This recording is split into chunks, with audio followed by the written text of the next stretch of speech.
En mi caso, mi background, o yo vengo del mundo de la comunicación, más en concreto de la publicidad y las relaciones públicas, así que voy a tener un aproximamiento ligeramente diferente al que han venido haciendo los ponentes anteriores, pero bueno, espero que aún así sea de su interés.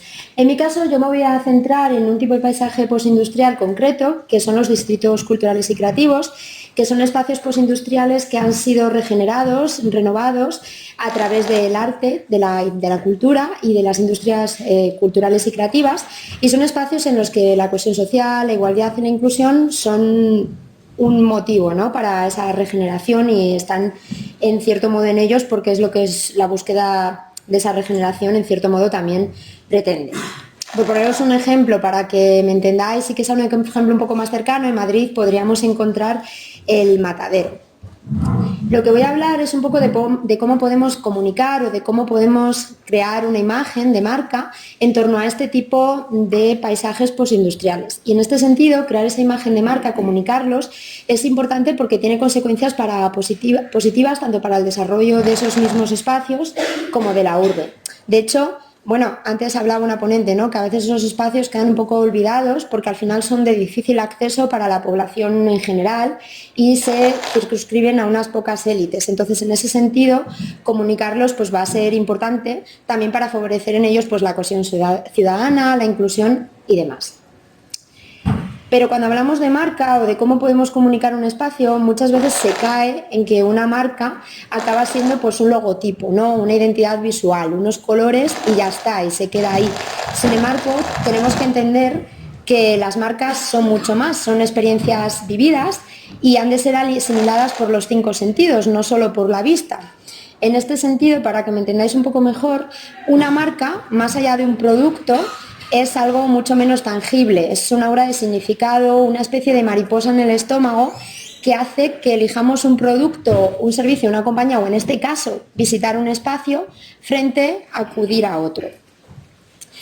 En este sentido, cuando hablamos de distritos culturales y creativos, y esto podría ser aplicado al paisaje postindustrial, y queremos comunicarlo, tenemos que tener en cuenta un conjunto de características que van más allá, ¿no?, de, pues eso, de crear un logotipo. En ese sentido, tenemos que tener en cuenta, por ejemplo, en primer lugar, la historia de ese lugar. En este caso, cuál es el pasado industrial, porque esa historia me va a ayudar a legitimar en cierto modo el porqué y el sentido de ese espacio en la actualidad.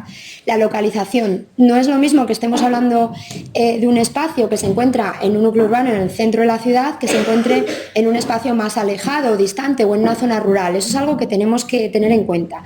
Y, cómo no, el carácter, la identidad que tiene. Por ejemplo, ¿qué tipo de espacios públicos tiene? ¿Qué paisaje nos encontramos? ¿Hay espacios verdes dentro de ese espacio postindustrial o no?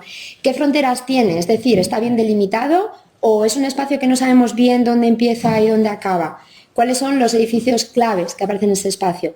Entonces, eso sería en cuanto a las características básicas que tenemos que tener en cuenta antes de ponernos a comunicar y a crear una marca en torno a un espacio. Además, tenemos que tener en cuenta cuáles son los usos mixtos o cuáles son los actores principales y los secundarios de ese espacio. Tenemos que ver, en el caso de los distritos culturales, por ejemplo, que sería un tipo de paisaje postindustrial, pues los actores primarios, las anclas, serían los actores creativos o las industrias creativas y los actores culturales, galerías de arte y demás.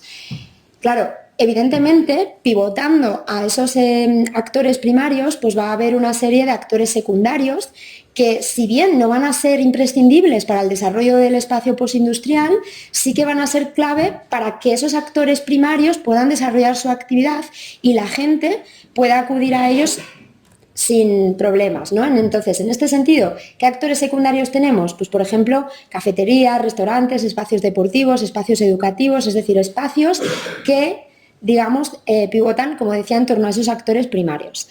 Aparte, evidentemente, tenemos que hablar del patrimonio, pero aquí hay que hablar del patrimonio tanto tangible como esos elementos físicos, industriales, naturales o el arte, como del patrimonio intangible. Y esto es importante porque al final los sonidos o las experiencias vividas que se asemejan a un lugar, las historias y traducciones, los ritos, las memorias de los ciudadanos, los eventos, festivales que se asocian a ese espacio también son importantes, aunque muchas veces se tienden a olvidar, ¿no? Históricamente se han tendido a olvidar.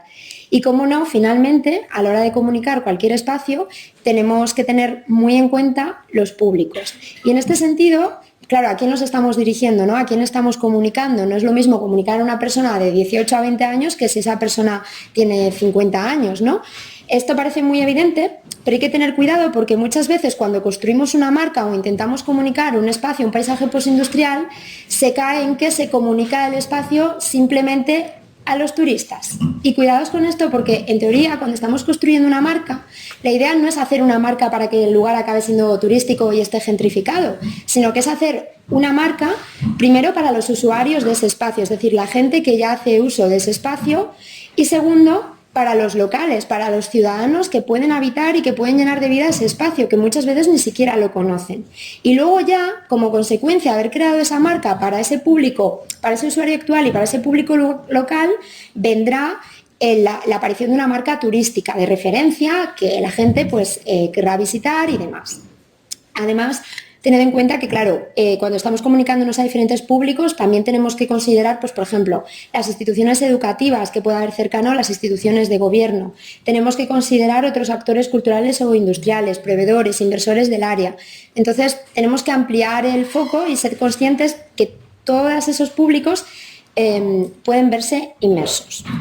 Bueno, pasando a esto, ¿no? Que es un resumen que podría dar para mucho, pero aterrizando un poco más. A la hora de comunicar tenemos esas estrategias y materiales que son probablemente las que todos ustedes conocen porque son las que se quedan un poco en el imaginario colectivo, que son esas estrategias comunicativas que vienen, pues por ejemplo, el eslogan, el logo, una publicidad en prensa, en diferentes medios, folletos informativos. Y por otro lado, tenemos las estrategias materiales de las que hablaré antes. Después, en las estrategias inmateriales tenemos, pues, por ejemplo, la creación de un logotipo, ¿no? Este es un logotipo del Usborne Valley, que es un distrito cultural y creativo en Newcastle upon Tyne, en el Reino Unido, y en este caso pues, se crea un logotipo en el que, en cierto modo, ¿no? Se tiene en cuenta el carácter del área. Es una O, si os fijáis, una O de Usborne, pero aparte también es... Ellos dicen, ¿no?, que ese círculo que deja un vaso o una jarra de cerveza al posarse sobre una mesa, porque es un espacio postindustrial en el que, aparte de haber edificios postindustriales que se han reconvertido, pues también aparecen muchos pubs y toda esta cultura inglesa del pub, la cerveza y demás. Entonces ellos representan eso en su logotipo.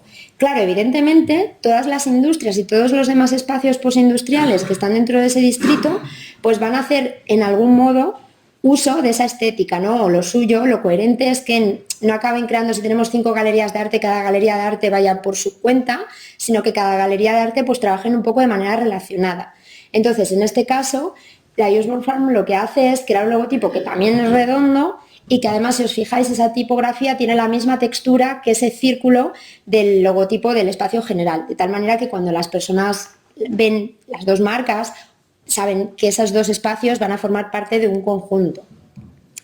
También aquí tenéis, por ejemplo, este es el diseño que se hace del logotipo para el Digbeth, que es un espacio postindustrial en Birmingham, unas 2 horas de Londres, y aquí lo que se hace es una marca, se llama Brand Emotion en comunicación, que viene a ser, claro, como hoy en día las marcas ya no son estáticas, porque ya no solo diseñamos una marca para que se imprima en un papel o para que aparezca en un folleto, sino que también las marcas aparecen pues, en redes sociales, vamos a tener que trabajar con webs y demás, pues creamos un logotipo que, ¿por qué no?, una de sus versiones es dinámica. Y luego aplicaremos ese logotipo y esos colores corporativos a los diferentes espacios, pues en este caso del Digbeth, ¿no? También tened en cuenta que cuando se eligen los colores corporativos, los suyos que tengan un sentido. En este caso se coge el amarillo porque uno de los elementos más claves en el Digbeth es la Custard Factory, que era una fábrica como de crema, y la crema pastelera esta que comemos, ese es amarillo, ¿no? Y de ahí viene el amarillo, y ahí pues vemos cómo ellos lo aplican tanto en espacios exteriores como en el interior y como no en el merchandising, que es un elemento también importante a la hora de comunicar, porque esto es muy obvio, ¿no? Pero el merchandising ayuda a que las personas tengan o a que los usuarios del espacio tengan ese sentimiento de pertenencia y a la vez ayuda a promocionar el espacio. De ahí que también sea un elemento. Y luego, por otro lado, están las estrategias materiales, que son aquellas que tienen que ver con cómo yo comunico, o sea, con la importancia que tienen determinados, pues por ejemplo, edificios, iconos o símbolos en ese espacio a la hora de construir su marca. Son lo que llamamos los flagship projects. Entonces, estos flagship projects pueden ser tanto ya construidos como espacios postindustriales que se han revitalizado, ¿no? Entonces, por ejemplo, en el caso del Digbeth, Aquí tenemos la Custard Factory, ahí esa que veis en el medio en blanco, y la Custard Factory es uno de los espacios postindustriales que se ha revitalizado más importantes en este caso del Digbeth, ¿no? Y aquí ellos, pues evidentemente, nos lo cuentan. Sería como el project, ¿no? El landmark, por decirlo de algún modo, del Digbeth. En el caso de Newcastle, que es el mapa que tenéis a la derecha del Usborne Valley, ahí veis cómo ellos hablan de proyectos, pues la Toffee Factory, que es una fábrica revitalizada. Luego tenéis la Seven Stories Library, que ese es un proyecto en el que tenemos tanto una parte revitalizada como una nueva construcción de edificio endosada, ¿no? Como una adherida a esa fábrica principal. Y luego, por ejemplo, en St. George Cultural Quarter lo que hacen es, si os fijáis, ahí tienen el Curve, donde está la Q de Quarter, ahí está el Curve, y es el que se destaca porque para ellos es el emblema, ¿no? Del espacio, a pesar de que no es un espacio industrial revitalizado, no es un espacio postindustrial, es un edificio que se construye específicamente para revitalizar esa área postindustrial. O sea, es un edificio de Rafael Viñoli que se construye un poco eso para revitalizar todo el espacio, pero él es un nuevo edificio. Bien, aparte de esto, como os decía, hay otros elementos que hay que tener muy en cuenta, que son, por ejemplo, la historia del lugar. Porque al final entender el perfil del lugar, los orígenes, la razón por la que fue creado, pues nos ayuda a entender también cómo ha sido diseñado, qué contiene, qué ofrece, cómo ha evolucionado, y eso es parte de la identidad y de la proposición de venta o de la proposición de comunicación que tenemos que hacer en torno al lugar. Y en este sentido, vinculado con la historia, lo que comentábamos antes, no solo hay que comunicar el patrimonio tangible, sino también el patrimonio intangible. Y aquí es donde entra esa construcción del paisaje postindustrial, más allá de aquello que vemos, también con algunos elementos que están en el imaginario de los ciudadanos y que podemos obtener a través de la participación ciudadana. Por ejemplo, el Digbeth Speak es un proyecto que se llevó a cabo en el Digbeth para hablar pues, con personas que o bien sus abuelos o sus familiares habían vivido allí en la época industrial o que bien ellos tenían algún tipo de memoria pasada sobre ese espacio, ¿no? Y se hizo una especie de proyectos para incentivar la participación ciudadana e intentar construir un poco la marca entre todos. Estas tendencias para comunicar espacios también se hacen en otros sitios, ¿no? Por ejemplo, en Leicester, en el Cultural Quarter, lo que se hace es, en este caso se desarrolla una aplicación de móvil, pero lo importante y lo interesante es que se desarrolla a través de las memorias que otras personas tienen en ese espacio y las historias, bueno, sonidos, imágenes y otra serie de elementos que ellos asocian a este espacio.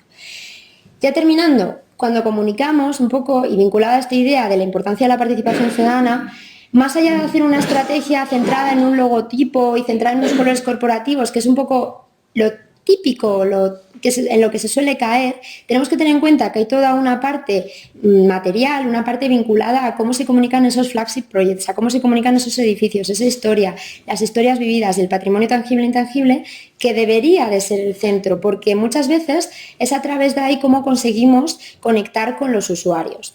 Por ejemplo, yo aquí os he hablado en términos de estrategias vinculadas al material, es decir, vinculado al logotipo, la identidad visual corporativa y demás, os he hablado mucho del Digbeth, porque es un espacio que trabaja muy bien las estrategias inmateriales, pero no lo hace tanto con las estrategias materiales. Al final, detrás de la marca del Digbeth hay un real estate que tiene unos intereses vinculados muchas veces a gentrificar el área y se quedan en esa parte, pero no trabajan la parte de, vale, ¿cómo trabajo yo con los ciudadanos para comunicar una marca que a lo mejor es un poco más floja o es un poco más incoherente en términos estéticos, que incumple o que falla en términos comunicacionales en el diseño del logo, de los colores corporativos, pero que sin embargo es una marca muy interesante porque en toda esa parte vinculada a cómo yo construyo el espacio con los ciudadanos funciona mucho mejor, y este sería el caso del Usborne, ¿no? El Usborne es un espacio que, aunque no trabaje también esa parte corporativa más vinculada al mundo empresarial y muchas veces agente de gentrificación, sí que trabaja muy bien el cómo yo creo un sentido de pertenencia